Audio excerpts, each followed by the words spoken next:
जय मिथिला जय मैथिली पर स्वागत करै छी अहाँ सब गोटे के। हम एगो जितवाहनक जन्मक कथा सुनबै छी, सुनू अहाँ सब। जितवाहन के छला, किनकर पुत्र छलखिन से कथा हम अहाँ सबके सुनबै छी। एकटा देश में एकटा राजा छलखिन। राजा के राज में हुनका बेटी के विवाह छलनि। रौद नहीं उगै छलै। 7 दिन और 7 राति भऽ गेल छलै। 7 दिन और 7 राति भऽ गेल छलै, लेकिन रौद तऽ उगबे नहीं करै छलै। लोक सब त्राहिमाम में छलै। राजा की केलखिन, बेटी के विवाह छलनि से सबके दऽ देलखिन कूटै लए, पीसै लए। चाउर सब देलखिन पीसै लए, धान कूटै लए। आ नहीं पीस के दमे तऽ खाल खींच के भूसा भरि देबू से कहलखिन। आब सब त्राहिमाम में छलखिन जे बाप रे बाप, रौद तऽ उगबे नहीं करै छै, तऽ हम सब कोना के कुटबै पीसबै। सब चिंता में छलखिन। रौद तऽ नहीं उगै छलै हँ। ओही देश में एकटा स्त्री छलखिन। ओ बाल विधवा छलखिन। हुनकर पति मरि गेल छलनि। ओ बड़ी सती छलखिन। ओ सूर्य भगवान के कहलखिन जे हे सूर्य भगवान, जखन अहाँ रौद उगा देब तखन अहाँ हमरा लग आयब। तखन सूर्य भगवान रौद उगा देलखिन। सबके कुटा पिसा गेलै, सब कुछ सुखा गेलै। सबटा राजा के दऽ देलखिन। ई जे छलखिन सती, सेहो कुटि पीस के दऽ एलखिन। आब हिनका बुझा गेल जे आइ राति में सूर्य भगवान तऽ एबे करथिन। ई अपना घर में दीप जला के ओछैन बिछैन सब कऽ लेलखिन और अपन जाकऽ भूसल्ला में नुका रहलखिन। जहन सूर्य भगवान एलखिन तऽ चारू बगल तकै छथिन, तऽ उ सती हुनका नहीं भेटलखिन। सब घर में तकै छथिन, हुनका सती कतौ नहीं भेटलनि। सूर्य भगवान खिसिया कऽ हुनका दुआरि पर पेशाब कऽ देलखिन आ उ चलि गेलखिन। जखन भोर भऽ गेलै तखन सती भूसल्ला से निकलि के एलखिन तऽ देखै छथिन जे हमरा दुआरि पर गेनहारी के साग बड्ड नीक, बड्ड ननुआगर साग छलै। हुनका भेलनि जे हम कखन ई साग खा लीतहुँ। उ सती गेनहारी साग तोड़ि के रान्हि लेलखिन और खा लेलखिन। जहिना उ साग खेलखिन तहिना हुनका गर्भ भऽ गेलनि। ओहि सती के सब बड़ मजाक उड़बऽ लागल जे ई तऽ सती छै, तखन एकरा ई की भऽ गेलै। 1 महीना बीतलनि, 2 महीना बीतलनि, अहिना कऽ 9म महीना बीतलनि। तखन हुनका एकटा पुत्र जन्म लेलखिन। उ सती ओहि पुत्र के पोसऽ पालऽ लागल। सती बुझलक जे ई भगवानक वरदान छी। धीरे धीरे बच्चा नमहर भऽ गेल। जखन बच्चा पाठशाला जाय वाला भऽ गेल तखन उ सती अपना माय से कहलक जे हम पाठशाला जायब। तखन ओकर माँ कहलखिन जे अहाँ पाठशाला नहीं जाउ, अहाँ घर पर हमरा संगे रहू। लेकिन बच्चा बड़ जिद करऽ लगलै जे हमहूँ जायब पढ़ै लए। तखन ओकर माँ मानि गेलखिन। बच्चा पढ़ै लए पाठशाला गेल। सब बच्चा सब संगे खेलैत धूपैत समय बीतै छलै। एक दिन सब बच्चा सब संगे गुल्ली डंटा खेलै लए गेल। उ सती के बच्चा सेहो गेल। सब बच्चा सब संगे एकटा सोनि में पैसि गेल। सब बच्चा कहलकै, माय के नाम लऽ के पैस आ बापक नाम लऽ के निकल। सब बच्चा सब माय के नाम लऽ के पैसै छलै आ बापक नाम लऽ के निकलै छलै। उ सती के बच्चा जे छै से माय के नाम लऽ के पैसै छलै आ माइये के नाम लऽ के निकलै छलै। तब सब बच्चा जे छै से ओकर बड़ मजाक बनबऽ लागल। सब बच्चा सब कहऽ लगलै जे ई अनेरुआ जन्मल छियै, एकरा बाप नहीं छै। उ बच्चा दुखी भऽ कऽ घर आयल तऽ ओकर माँ पुछलकै जे बौआ की भेल अहाँके, की बात छियै। उ बात के काटि दै छलै। बच्चा बड्ड दुखी रहै छल। बच्चा के ओकर माय खाय लए देलकै, लेकिन बच्चा नहीं खेलक। उ बड़ दुखी छलै। उ बच्चा माय के पुछलकै जे माँ हमरा कहू जे हमर बाप के छथिन, हमरा बाप य कि नहीं य से कहू। ओ सती चुप भऽ गेलखिन। कहलखिन जे अहाँके कोई किछु कहलक कि नहि? कोई किछु कहलक आ या नहि कहलक से छोड़ू, हमरा ई कहू जे हमर बाप के छथिन। सती सोचलखिन जे एकर जन्मक रहस्य जे छै से आब जनैके समय आबि गेलै। ओ सती कहलखिन जे अहाँ कोनो साधारण बच्चा नहि छी, अहाँ देवताके बच्चा छी। अहाँके पिता के छी? ओकर जवाब अहाँके सूर्य भगवान देत। ओ कतऽ छथिन? दिन के 12 बजे आ राति के 12 बजे सब देवी देवता पृथ्वी पर भ्रमण करे के लेल आबै छथिन। आइ अहाँ राति में ब्रह्मा स्थान चलि जायब आ ओतऽ छुपि के देखबै जे 3टा रथ उड़ैत रहतै। ओहि रथ में अहाँ पहिल रथ के छोड़ि देबै, दोसरो रथ के छोड़ि देबै आ तेसर रथ के खुट्टी पकड़ि के अहाँ रोकि देबै आ हुनका कहबै जे हम बस्ती के सती के बच्चा छी, अहाँ हमरा कहू जे हमर पिता के छी। एकर जवाब अहीं हमरा देब। ओहिना भेल। ओहि राति ओ बच्चा गेल आ ओकर पाछू पाछू ओकर माय सेहो गेल आ एकटा वृक्षक और में जाके सबटा वृतांत देखै छलखिन। ओ बच्चा की केलक, जखन भगवानक रथ जा लगलै तखन तेसर रथक खुट्टी पकड़ि के ठाढ़ भऽ गेलै आ रोकि देलक। ई देख के सूर्य भगवान क्रोधित भऽ गेलै जे ककरा एतेक हिम्मत छै जे हमरा रथ के रोकि देलक। भगवान जखन नीचा तकलखिन तऽ देखलखिन जे एकटा बालक रथक कुटी पकड़ने य। भगवान बच्चा के देख मोहित भऽ गेलखिन। सूर्य भगवान ओहि बच्चा से कहलखिन जे अहाँ के छी? अहाँ के एतेक हिम्मत भऽ गेल जे अहाँ हमरा रथ के रोकि देलहुँ। बच्चा कहलखिन जे हम सती के बच्चा छी, लेकिन हमरा पिता के छथिन से हम नहीं जनैत छी। हुनकर हमरा नामो नहीं पता य। हमरा एहि बस्ती के लोक सब बड़ चिढ़बैया, कहैया जे ई अनेरुआ छै, एकरा पिता के तऽ कोनो अते पते नहीं छै। भगवान तऽ सब जनैत छलखिन। ओ कहलखिन जे अहाँ अनाथ नहीं छी, अहाँ तऽ हमर पुत्र छी, अहाँ सूर्य पुत्र छी। सती अहाँ के माय छी, हम अहाँ के पिता छी। अहाँ के एखन तक नामकरण नहीं भेल, आइ हम अहाँ के नाम रखै छी। आइ आश्विन महीना के अन्हरिया पख के अष्टमी तिथि छै। अहाँ के नाम पड़ल जितवाहन। जितवाहन के अर्थ होइ छै मरल आदमी के जियाबे। अहाँ एहि धरती पर रहू, अहाँ कोनो साधारण बच्चा नहीं छी। अहाँ के जन्म कोनो ने कोनो उद्देश्य से भेल य।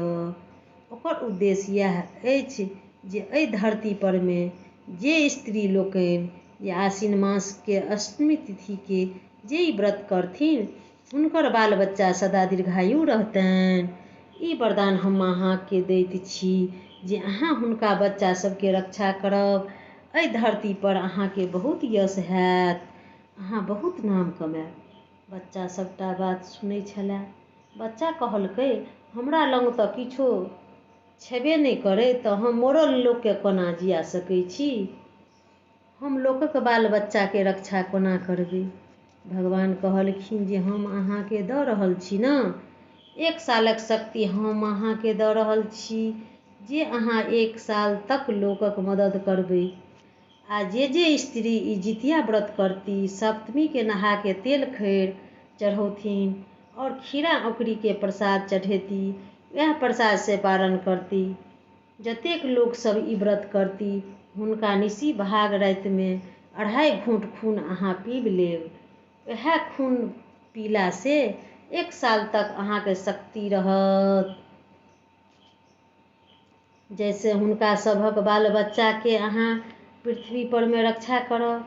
आइ अहाँ माँ के धर्मक फल जे छै से भेट जेतनि। आइ हम हुनका लऽ कऽ स्वर्ग लोक जाइ छियनि और अहाँ एहि धरती पर में रहू। अहाँ प्रचार करू एहि धरती पर में जे हम जितवाहन छी, जे अहाँ लोक सब व्रत करत जे सबक बच्चा दीर्घायु रहतै एकर अहाँ प्रचार करू। ओ जे सती छलखिन तकरा लऽ कऽ भगवान स्वर्गलोकमे चलि गेलखिन। ओ जे बच्चा छलै से नगरे नगरे घूमऽ लगलै। घूमैत घूमैत जँ किछु दूर गेलखिन तऽ देखलखिन जे ओहि गाममे भगदड़ मचल छै। लोक एक दोसरमे टकरा रहल छै, लोकसभ भागि रहल छै। ओ एकटा वृद्ध ब्राह्मणसँ पुछलखिन, बच्चा जे की बात छियै बाबा, जे सब गोटे किया भागि रहल छी, एना भगदड़ किया मचल छै? ओ ब्राह्मण कहलखिन जे बच्चा तोहूँ भागऽ, हाथी बेमत भऽ गेलै हन। हाथी सबके मारने घुरै छै, तोरो मारि देतऽ। चलऽ एतऽसँ, तू जा कोनो घरमे नुका रहऽ। बच्चा सोचलक ई तऽ बड़ जुल्म भऽ रहल छै, हाथी ककरो नहि छोड़तै, हाथी बेमत भऽ गेल छै। ओ ई केलखिन, जंगलमे चलि गेल आ जंगल झाड़क पात जाहिमे जहर रहै छलै से पात जड़ी बूटी सब बनै छलै हन, ओ सबटा पात तोड़ि के ओकरा पीस के लड्डू जकाँ बच्चा बना लेलखिन। आ जतऽ ओ हाथी भगदड़ मचौने छलै ओतऽ गेल आ ओ बच्चा ओहि लड्डूके जाके हाथीके आगूमे राखि देलक। ओ बच्चा सब ओहि बच्चा सबके रोकै छलै, नहि जाउ बाबू, अहाँ ओतऽ हाथी बेमत भऽ गेल छै, कतेकके मारि रहल छै, अहूँके मारि देत, नहि जाउ अहाँ ओतऽ। लेकिन ओ बच्चा नहि मानलक। ओहि हाथीके लगमे जाके एकटा लड्डू गुड़का देलक। ओ हाथी लड्डू खेलक और लड्डू खाके थकथका गेल, जेना लगै छलै जे ओकर शरीर काज नहि करै छै। फेर ओ दोसरो लड्डू खिएलक, ओहिना 3 लड्डू खिएलक। अपना बसमे ओहि हाथीके कऽ लेलक ओ बच्चा। ओ तऽ जितवाहन भगवान छलखिन ने। हाथी तऽ बेहोश भऽ कऽ गिर पड़लै। तखन तऽ ओहि बच्चाके जय जयकार हुअ लगलै। ओहि 5 सालक बच्चाके जय जयकार हुअ लगलै जे ई बच्चा के छी, जे ई बेमत हाथीके अपना बसमे कऽ लेलक। ओ बच्चा कहलकै जे हम जितवाहन भगवान छी। आसिन मास अन्हरिया पखमे अष्टमी तिथिके हमरा नामक व्रत करैत जाउ, सभक बच्चा दीर्घायु रहत, सभक बच्चाके हम रक्षा करब। ओहि उद्देश्यसँ हम अहाँ सबके बस्तीमे उपस्थित छी। अहाँ सब एहि पाबनिके तैयारी करू। पाबनि बहुत नजदीक आबि गेल छै। बच्चाके बात सुनिके कोइ लोक विश्वास करलकै आ कोइ नहि केलक। जे सब देखने रहै हाथीके बसमे करैत, ओ सब बच्चाके बात मानि ई व्रत केलक। बड़ बढ़िआँ समय बीत गेलै। किछु दूर आगू गेल बच्चा तऽ दोसर बस्तीमे देखै छथिन जे एकटा बुढ़िया घरमे जाइ छथिन तऽ खूब जोर जोरसँ कनैत छथिन और बाहर आबै छथिन तखन ओ ठीक रहैत छथिन। ई बुढ़िया जेना शादी बियाहके तैयारी होइत छै तहिना तैयारीमे लागल छथिन। बच्चा ओ बूढ़ी माय लग जाके कहै छथिन जे ये बूढ़ी माय, ई कोन बात छै जे अहाँ घरमे जाइ छी तऽ खूब कानै छी और बाहर अबै छी तऽ ठीक रहैत छी। कोन एहन दुख यऽ जकरा अहाँ छुपौने छी? बूढ़ी सोचमे पड़ि गेलै जे हम ई बात तऽ ककरो नहि कहलियै, तऽ ई बच्चा कोनाके हमर बात बुझि गेल। ओ बूढ़ी कहलक जे अहाँके कोनो ई बात कोनाके पता चलल? हम तऽ ककरो नहि ई बात कहलियै। केना पता चलल से ई बात छोड़ू, लेकिन अहाँ बताउ जे अहाँ खुशियो छी आ दुखियो छी। तऽ ओ बूढ़ी कहलखिन जे एहि गाममे राजा छथिन, हुनका 1 गो बेटी छनि, लेकिन हुनका कोन कारण छै जकरासँ विवाह होइ छै से पुरुष पहिले राति मरि जाइ छै। राजा ढोलहो दियौने छथिन एहि गाममे जे हमरा बेटी लग 1 राति जेतै आ जे जीवित रहि जेतै तकरासँ हम अपना बेटीके विवाह करा देब आ अपन आधा राज ओकरा हम बेटाके दऽ देबनि।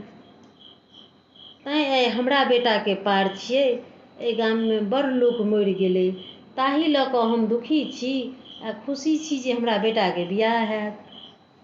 ओ बच्चा कहलखिन जे ई बात छियै तऽ अहाँ अपना बेटासँ पहिले हमरा ओहि राजकुमारी लग जाय दिअ। अहाँके हम जेना जेना कहै छी ओहिना अहाँ करू। ओ बुढ़िया कहलखिन जे ठीक छै। जितवाहन भगवान जे छै से ओहि राजकुमारी लगमे गेलखिन तऽ देखलखिन जे राजकुमारी पलंग परमे सुतल छलखिन। जितवाहन भगवान की केलखिन जे ओहि राजकुमारी लगमे एकटा केलाके घौरमे छोट छोट सुइया भोंकि भोंकि के राखि देलखिन आ ओकरा चादरसँ ढकि देलखिन, जेना लगै जे आदमी सुतल छै। ओहि राजकुमारीके जब निसी भाग राति भेलै तऽ नाकमे नागक बास छलै हँ। ताहि लऽ कऽ जे हुनका लगमे जाइ छलै तऽ ओकरा नाग डसि लै छलै आ ओकर मृत्यु भऽ जाइ छलै हँ।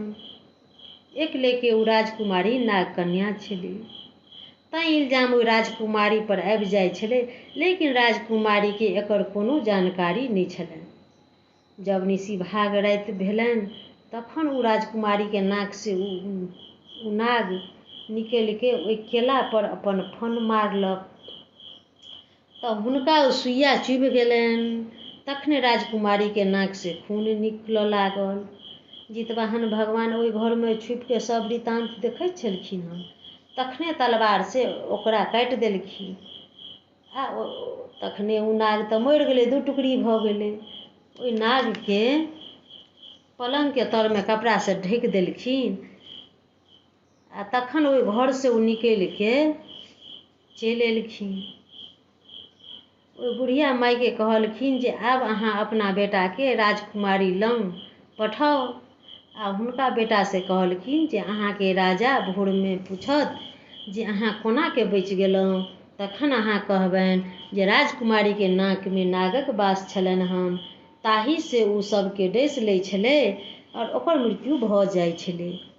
एहिमे राजकुमारीके कोनो दोष नहि छनि, एहि बातक राजकुमारीके कोनो जानकारी नहि छनि। आ तेकर सबूत अछि जे ओहि नागके हम मारि देलहुँ आ ओहि पलंग तरमे झाँपल यऽ। तखन भोर भेलै, राजकुमारी कमरासँ कोनो कानैके आवाज नहि एलै। राजकुमारी खुशी खुशी बाहर एलखिन आ बूढ़ी मायके बेटा सेहो एलखिन। जखन राजा पुछलखिन तऽ ओ बूढ़ी मायके बेटा सब बात बता देलक। राजा बहुत खुश भऽ गेलखिन। राजा ओहि बूढ़ी मायके बेटासँ बेटीके विवाह करा देलखिन आ आधा राज बाँटिके दऽ देलखिन आ खुशी खुशी बेटी और जमाइके विदा कऽ बूढ़ी मायके एहिठाम विदा कऽ कऽ भेज देलखिन। जखन ओ बूढ़ी बेटा और पुतोहूके देखलखिन तऽ बहुत खुश भऽ गेलखिन। तखन ओ बूढ़ी माय भरि पाँजके ओहि जितवाहन भगवानके पकड़लखिन आ पुछलखिन जे अहाँ कहू जे अहाँ के छी, अहाँ कोनो साधारण बच्चा नहि छी। तखन भगवान कहलखिन जे हम जितवाहन छी, हम सूर्यपुत्र छी, हम मसवासीके बेटा छी। हमर जन्म एहि धरती परमे कोइ ग्रहित यऽ, ओकरा ग्रहके काटैके लेल आ ओकर मृत्यु होइए बला यऽ तऽ ओकरा बचबैके लेल, जीवन दान दैके लेल हमर जन्म भेल यऽ। अहाँ सब हमरा जितवाहन नामक व्रत करू और हमरो शक्ति हैत। अहाँ सब व्रत करब तऽ हमरो शक्ति हैत, ओहि शक्तिसँ हम अहाँ सभक रक्षा करब। हमरा नामक व्रत इएह यऽ जे आश्विन महीना कृष्ण पक्ष अन्हरिया पखमे अष्टमी तिथिके हमर व्रत करू। एहि उद्देश्यसँ हमर जन्म